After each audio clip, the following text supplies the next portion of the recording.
Sorry. So, for everybody watching on YouTube, this is a recap of what happened in our AI versus AI game. So each player was assigned, each viewer of the stream was assigned a different civ, and they all started out here. And I kind of hung out in the corner here, just like with a settler on a transport. So if you look at the spawn locations, everybody seemed to have decent land, except maybe the Chinese were a little weak. But especially the Iroquois. The Iroquois just spawned in the middle of the desert. They had like a sugar and an oasis, but nothing beyond that. So just based on the early starts, the Portuguese, the Spanish, and the Chinese seemed to be quite weak because they didn't really have much room to expand to. And yeah, the Celts, the Sumerians, the Mayans, and the Japanese looked strong based on their land. So everything went normal. There was like a slow war between the Iroquois and the Portuguese where nothing really got accomplished. Yeah, they get their golden age from that. And then everything changed when the Celts attacked. So the Celts had just been sitting on 1 million units and they just decided to declare war on the Portuguese, and the Portuguese just got absolutely wrecked. It ended up being like a bit of a like everybody ganging up on the Portuguese.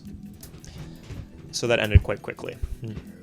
And things continued peacefully for a very long time until the Japanese, for some reason, decided to be absolutely suicidal and attack the Iroquois. And you know, if this was like a 1v1 war, this would be maybe doable, but the Japanese were behind in tech. Like, I think by that point the Iroquois had riflemen already.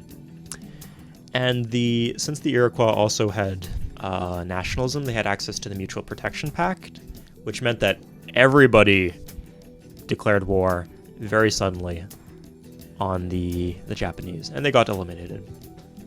So now we have down to 9 civs, I believe, and this was looking like a pretty strong time for the Ottomans. Like, the Ottomans, they just sat on their ass all game, they did nothing, and then they carved into the Japanese because they were right next door.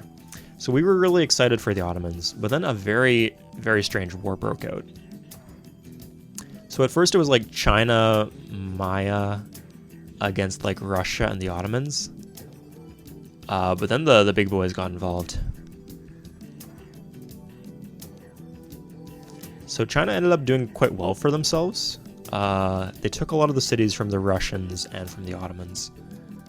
But by this point, the Iroquois just had a ridiculous tech lead. And the Sumerians could have maybe caught them. The Mayans were very weak from the war. But the Sumerians got dogpiled by everybody else. So, if you guys are just tuning in, yeah, the Iroquois are the ones who eventually won. So they were the only civ who got replaceable parts. Everybody else, they just switched to fascism and they just stopped teching. Whereas the Iroquois had access to replaceable parts. So with that extra advantage from the infantry, they were just able to dominate the entire map. And this is despite having arguably the worst land. Oh no, inarguably the worst land at the start of the game. They had a lot of room to expand, and they did expand quite quickly. And so yeah, they were able to win a domination victory towards the end of the game. So, thank you for tuning in. We'll look at, I guess we'll look at everything else too. So yeah, they got quite a few wonders. The wonders are pretty balanced in the early game, but they got Sun Tzu's Leonardo's Workshop in Allegheny and Statue of Zeus.